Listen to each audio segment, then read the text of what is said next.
I had an idyllic childhood, a loving family, and beautiful memories. But for most of my life, I've been focused on finding out where I came from. I had no idea my search would uncover a horrific family secret. I remember my mother said to me, just be careful and make sure that you're ready for what you might find.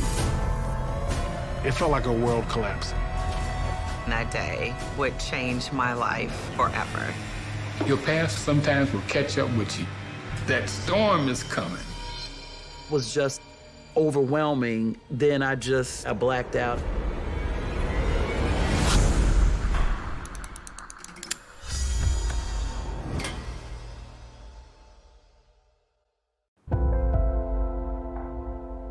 I'm a firm believer in things happen when they're supposed to happen, how they're supposed to happen, whether you understand it or not.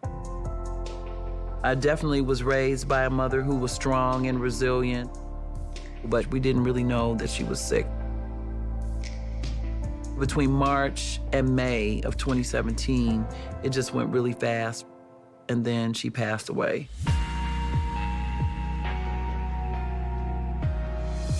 With my grandmother passing, I know my mom felt a void, like something was missing at that time.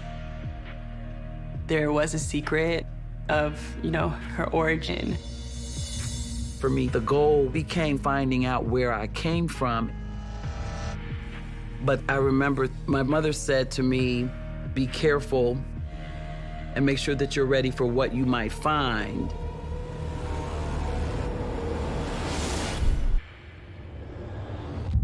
After 30 years, I finally got it. My original unredacted birth certificate. It had where my birth mother was living at the time, and it had her name, like, oh, we have it. Oh my God, like, that's her name. Deborah. And the name that I was born with was Kelly Ann. My mother's age was there. She was young, she was 15. The father was not listed. Once I was able to see my birth mother's name, then it was like, okay, now I have some place to go with this. I remember being in the room, like in her room, when she had opened it, there was excitement. And like, this is the first step to kind of getting, some more information. So the very first thing was, if my birth mother was born in Harvey, what high school would she have gone to in 1966? There were two. One of the high schools at the time was predominantly white, so I'm like, nope, that's not gonna be it. Then another high school, that's where I hit. I remember touching the yearbook and just thinking, this person is real. This name, now I can put a face to it.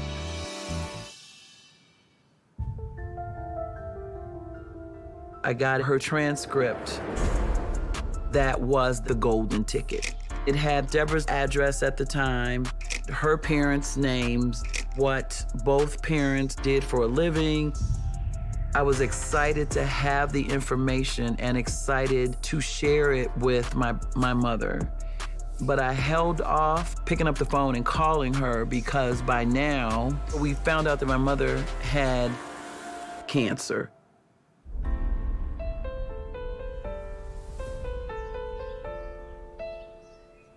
In May of 2017, my grandma passed away. We were all very sad, devastated. Having lost my mother, now to go look for another mother, I felt guilty about that. And so I stopped.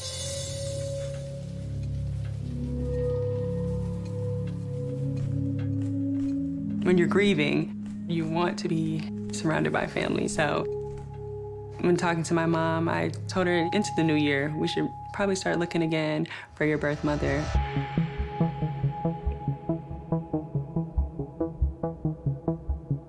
I found the service that would do background searches on people. So I put in my birth mother's name, and it populates people who are associated with her. I would cross-reference to Facebook.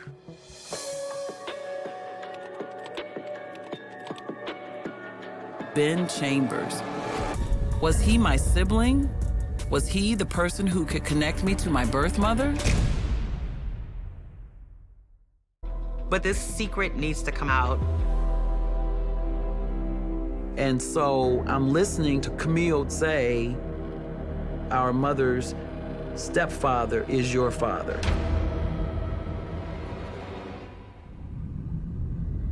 And she said, the sexual assault, it happened as early as, like 7 or 8 years old.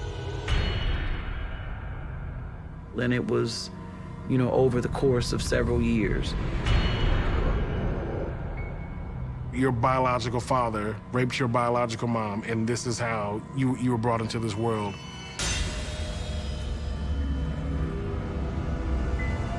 It was just like, it was information overload. It was just so overwhelming. Then I blacked out. It was just too much. I remember saying that I want to stop. I need to take a break. And then I started weeping. The weight of the circumstances surrounding Lisa's birth, it felt like a world collapsing. I felt pain projecting what she must have gone through. Thinking about the sexual abuse, thinking about carrying a child that maybe you didn't, at 15, you don't have a choice. She wasn't given a choice. I called our uncle because he was in the house. He's her sibling. He would know directly. I felt like he was squirming as he was talking to me. Like, why are you asking me this? He just kept rejecting it. And to have him just loft it off. And it's like you're protecting your father, who's not only a pedophile, a rapist, but you're protecting this. And I couldn't understand that. At one point, he did tell me my mother was not the first woman that his father stepped out on his mother with. I was just like, woman? Mom was a child. This was not like, she was dating an older guy and she got pregnant as a teenager. This was her stepfather that had children with her mother. We're talking about a 50-plus-year-old secret. The reality is there are people who are very content with taking this to their grave. And that does not help the victim at all. It gives power to the victimizer. I just remember just really sitting at home and having a difficult time, just realizing the age my daughters were at that time, that my mother at that age was being sexually abused, raped by an adult. She was at an age 15 years old or so. What could she do?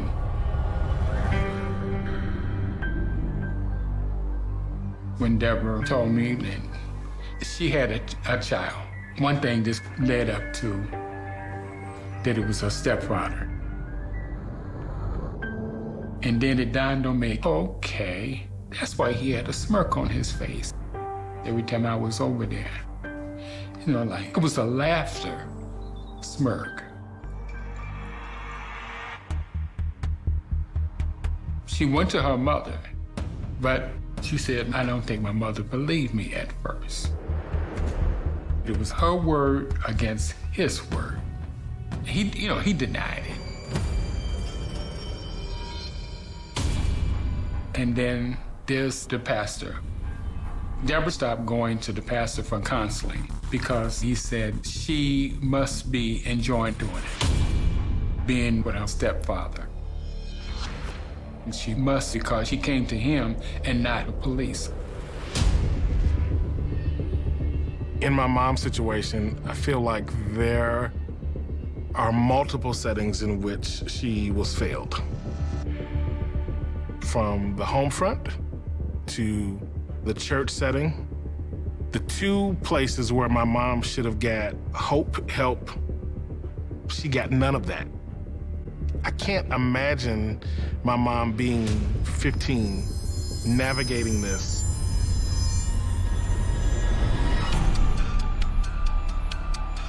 So at some point, I did speak to Deborah's half-brother, who would be my uncle. He asked me, was I interested in meeting my birth father?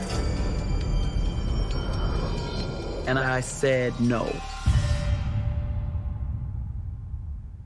When you kind of realize who your father is, how that came about, it was definitely a hard pill for all of us to swallow.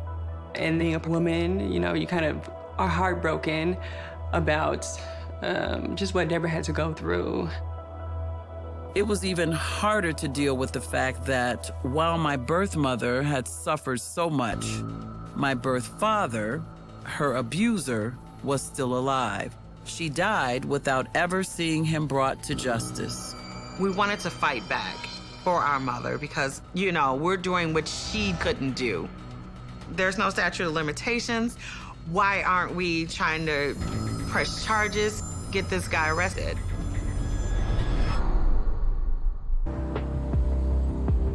Ben and I went on this journey. We went downtown and we searched records for if there was any court case, anything in the files. And the only thing that we could find was our grandmother's divorce proceedings. It looked like it was brought up that the 15-year-old stepdaughter was pregnant and, you know, can we press charges? What can we do about this? And the court actually said, no, nothing. Because he was a family member, charges couldn't be pressed during the divorce proceedings. If we couldn't do it in court, I suggested that we make signs and go down to his house and get a bullhorn and say a pedophile lives here, a rapist lives here. I don't care how old he is, he's a pedophile. You were a pedophile then, you still are a pedophile. You are a rapist. And I just, you know, just had these thoughts of, you know, him looking and say, who is this? And, you know, us being able to say, we're Deborah's children. But I couldn't get anybody to do that with me. I came to this conclusion that, like, we're fighting for her, and maybe that's not really what she wanted. Maybe what she wanted was us embracing Lisa and bringing Lisa in. I feel like that would have been something that Mom would have done.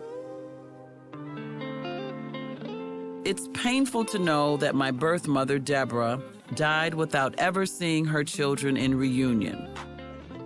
But we are all committed to keeping our new family bond strong in her honor. Meant to be. Yeah.